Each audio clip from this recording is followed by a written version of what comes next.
What's up, everybody, and welcome back to another episode of Lockdown 23-1. Today we are traveling to Wisconsin, Milwaukee. We're gonna witness a man get sentenced for the killing of his son over a slice of damn cake. Cake, ladies and gentlemen. How does this shit even happen? It's a 40-minute clip. Should we watch the whole thing? I do apologize. The audio in this courtroom is only coming out the left headphone. For all my headphone users out there. The trial started. We were a couple days, maybe 3 days into the trial, and Mr. Stackhouse pled guilty to some amended charges. So if the state's ready and if the state's complied with victim notification, we can proceed. We did notify the mother, Miss Maxwell Davis, of today's date and these proceedings both by letter and telephone. I did not receive a response, and I did not see her when I came into the courtroom, Your Honor. Fine. God, that judge's voice, huh? What do they call that? Monotone? Kind of sounds like Squidward a bit, but it seems like none of the victims showed up to court. If I heard that correctly. I did provide to Attorney Jones, just prior to going on the record, a letter from Crime Victim Compensation. CVC covered $5,000 in funeral costs in this particular case, so the state would be seeking that amount in terms of restitution. So noted. When considering the serious nature of this defendant's offenses, this defendant's character, and the need to protect the public, the state is respectfully requesting that the court sentence Mr. Stackhouse to a total of 31 years in the Wisconsin State Prison System. Damn. 21 years of initial confinement, followed by 10 years of extended supervision. So this is the state. This is the prosecutor. He's there to pretty much, paint you as the criminal that you are and to get usually the most time that he can out of your ass. I mean, the way they used to talk about me, I was like, damn, I ain't that bad. But he killed his damn son over a slice of cake. That seems like a slap on the wrist, right? A little bit over a 30 clip and what, mandatory 21 years? I don't know, but this guy's job right here is to make sure you do some damn time. He fights for the victims, even if the victims don't want to fight. It would be broken down on each count as follows. On count 1, second-degree reckless homicide, 15 years initial confinement, followed by 6 years of extended supervision. On count 2 and count 3, the state is asking the court to order 3 years of initial confinement and 2 years of extended supervision on each count and run those consecutive to count 1 and consecutive to each other. Consecutive is not what you want to hear. Travis Stackhouse, as the father of 5-year-old Sir Ameer, is responsible for his own child's death. Damn. The courts in Milwaukee County are probably tired of hearing this phrase echoed from my mouth, but I say it on every case like this. There should be no safer place for a child in our community than in his or her home.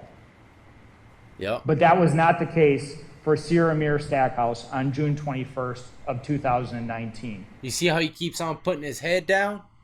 In shame? Maybe it was all an accident or something. I don't know. I thought I covered this story, but this don't sound familiar now that I'm watching this. Now, why this defendant delivered such a violent and forceful blow to a 5-year-old child in the 5-year-old child's abdomen, we'll never know.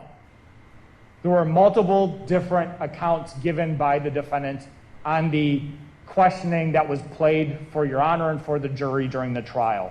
He hit him so hard in the abdomen he died. This shit's crazy. He was upset because his children were fighting. He was upset because his children ate his Father's Day cheesecake. Oh! He was upset because of his children's behavior. Cheesecake is my favorite, man.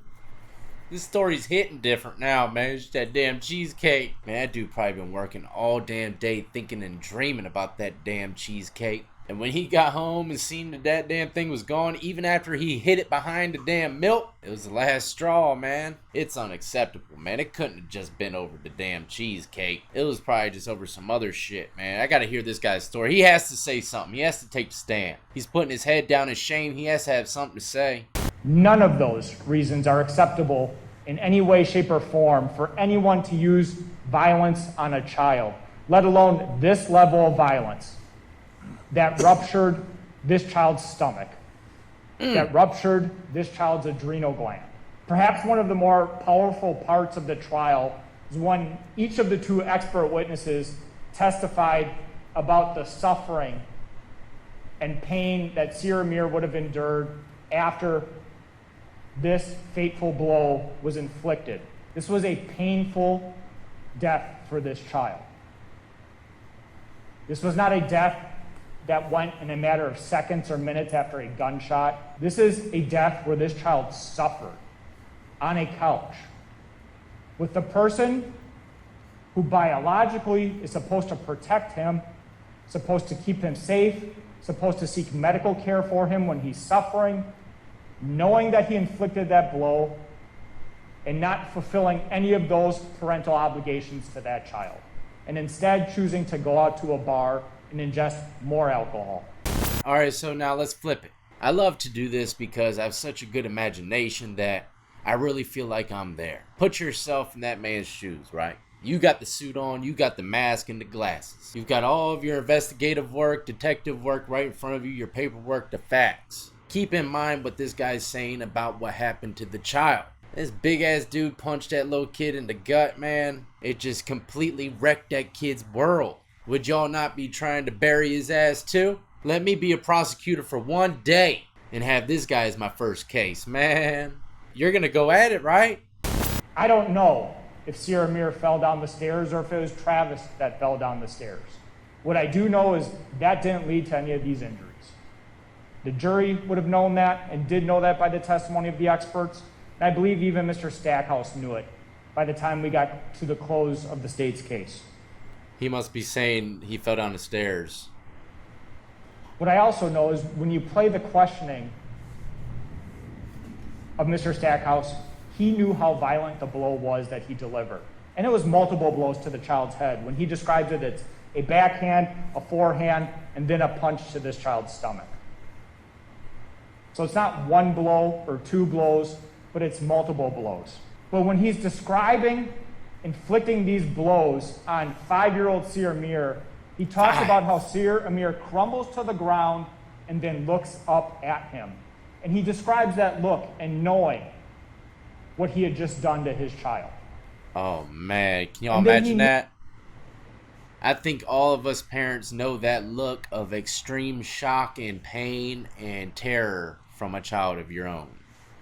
I told a story long ago on this channel about one of the most scariest moments I've ever had. My daughter was choking, and I didn't know what was going on except for her face. Her face was just like one of those life or death type of situation faces. Pure fighting for survival, and then all of a sudden, she started turning blue. I reached down her throat and pulled out what she was choking on, and man, she was looking up at me like, thank God for you. Thank God for you, Dad.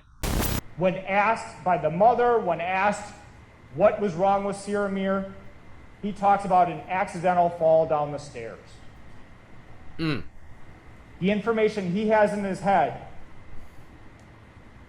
knowing what he did to his own child, if he only shared that information, perhaps this case would be a different case.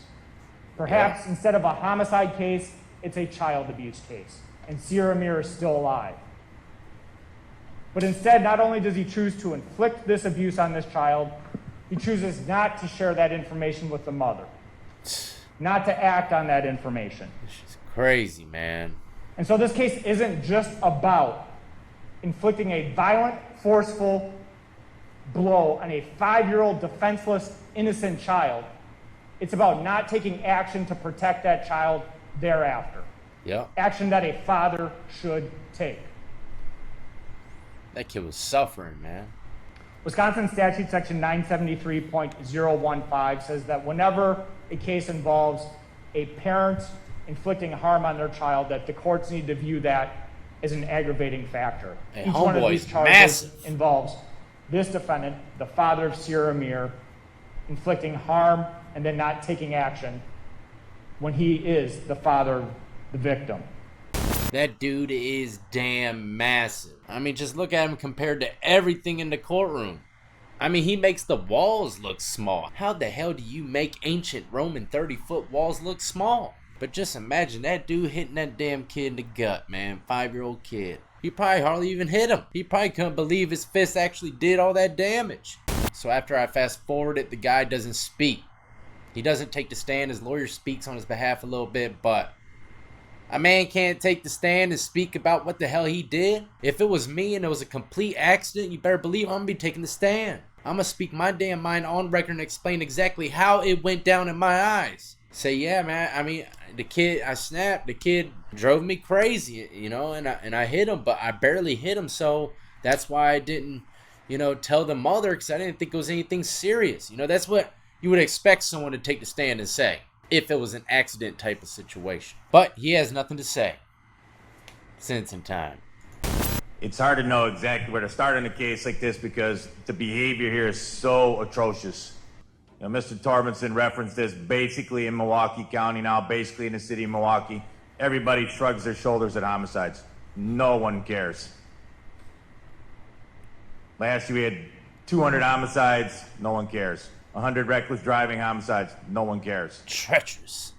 But occasionally people like actually care about child homicides because they're so awful and so heinous and so just gut-wrenching that occasionally the community, the people in Milwaukee County and others actually care about homicides when children are killed. And this is a terrible, terrible situation. Man, he should have probably chosen his words a little better than that. Sometimes I wonder what the hell are these judges thinking? You can't just sit there and say people don't really care about a homicide. Just because you got a bunch of them don't mean nothing, man. People still care. Whether it's a kid or just some John Doe, man. Everyone should care about a lost life. Mr. Stackhouse, everything that the state said is correct. I don't care if the child was being punched because he was misbehaving, because he was fighting, or God forbid, because he ate a piece of cheesecake that was yours on Father's Day. This is abhorrent behavior. That judge there, boy, we might got to run that one back. He used some good wording on that, though, didn't he? I'll tell you what, before we run it back, this judge, man, I'd be terrified to go in front of him. He'll smoke your ass so damn quick and calmly with that monotone voice, you won't know what the hell happened. Or God forbid, because he ate a piece of cheesecake that was yours on Father's Day. This is abhorrent behavior. Abhorrent! Love that word, Your Honor. Respectfully. Obviously, this case went to trial. The defendant did eventually plead guilty. I was going to say it was sort of the 11th hour and 59th minute because the state was mostly done with their case. Probably been in trial about 3 days. But the defendant did eventually plead guilty. Yes, the defendant did not force his son to testify, which is a bit to his credit, as is the fact that obviously he eventually pled guilty. Well, that's good. That's good. That only means one of two things. If he didn't have his other child come on and take the stand, he has a little bit of principle within him that makes him say, hey, I'm not going to put my other son through all this shit. I'm not going to have him take the stand. Nah, leave him out of it, man. This is my situation. If that's the case, then that's good because, you know, a lot of people do bring their kids into the courtroom and put them through some very stressful situations they'll never forget or they might not ever heal from. Or he could have not let his son take the stand because it could have hurt him in trial. I can almost guarantee after that third day of fighting in the courtroom, everything was against him. So he's trying to take the easiest route out or make himself look as best as he possibly can for sentencing because there's no way of escaping it. But Mr. Stackhouse, the average person that hears about this case can't understand how you would beat or punch any living human being as badly as you did in this case, let alone your own child. How you can live with yourself ever for a day, I don't understand. Because Mr. Torbenson's correct. If we can't in this community, and we can't trust parents to protect their own children, we are so far gone, I don't even know what to say. Yeah. I agree. Kids fight, 5-year-olds, 6-year-olds, 10-year-olds, they fight with each other. It's like, you know, today's June 29th, tomorrow's June 30th, sun rises in the east, children fight with each other. You obviously knew that because you had 5 children. Oh, Judge, funny. All young. You got that dry humor. Parents get frustrated, obviously. Every parent gets frustrated. Yeah, we do. Any parent that says they don't get frustrated with their children's behavior is probably lying or being less than truthful. But Mr. Stackhouse, this behavior is so far across the line that obviously it warrants prison, and it warrants a lengthy prison term. Yeah. Because Mr. Tormenson's correct. The community in Milwaukee County, the citizens of Milwaukee County need to wake up to the tragedy and devastation that's being wrought all over this community every day. That's a judge that's seen some shit. Ultimately, looking at the facts and factors in this case, all the relevant legal factors, I'm sentencing Mr. Stackhouse as follows. Oh, On here we count go. 1, I'm ordering him to serve 15 years of initial confinement and 6 years of extended supervision. That's the maximum in custody upfront time on a second-degree reckless homicide. It's absolutely, totally, completely warranted in this case. On count 2, I'm sentencing the defendant, and count 1, by the way, is consecutive to count 2, consecutive to count 3.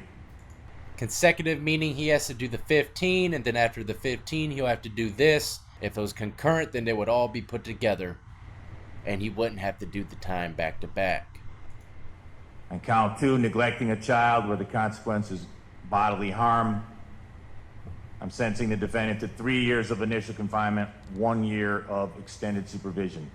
That sentence is consecutive to count 1, consecutive to count 3.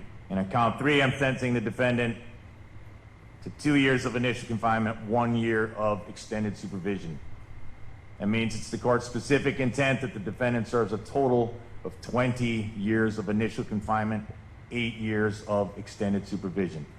In this case, I'll give the defendant the credit for in-custody time, which is approximately 2 years. 739. 739 days of credit. The 739 days of credit will be applied against count 1. Again, counts 1, 2, and 3 are each consecutive. So he's got 20 years to do. He's done 2, leaves him with 18. And right here it says, under Wisconsin law, anyone who is sentenced to jail time has a right to good time. Good time allows inmates to have 25% of their sentence taken off if they are not causing problems at that jail. Now you can pause it and keep on reading it and go to all the other sections that they got listed here, but 25% is what I've been seeing. You have to do 25% of your time in Wisconsin, so that means 25% from 18. What is that? Plus whatever kind of good time programs he might have. Shit, he'd probably get out in 14 years, give or take. Homeboy, God bless. If that happened in Virginia, he'd be stuck in Red Onion the rest of his life. It leaves you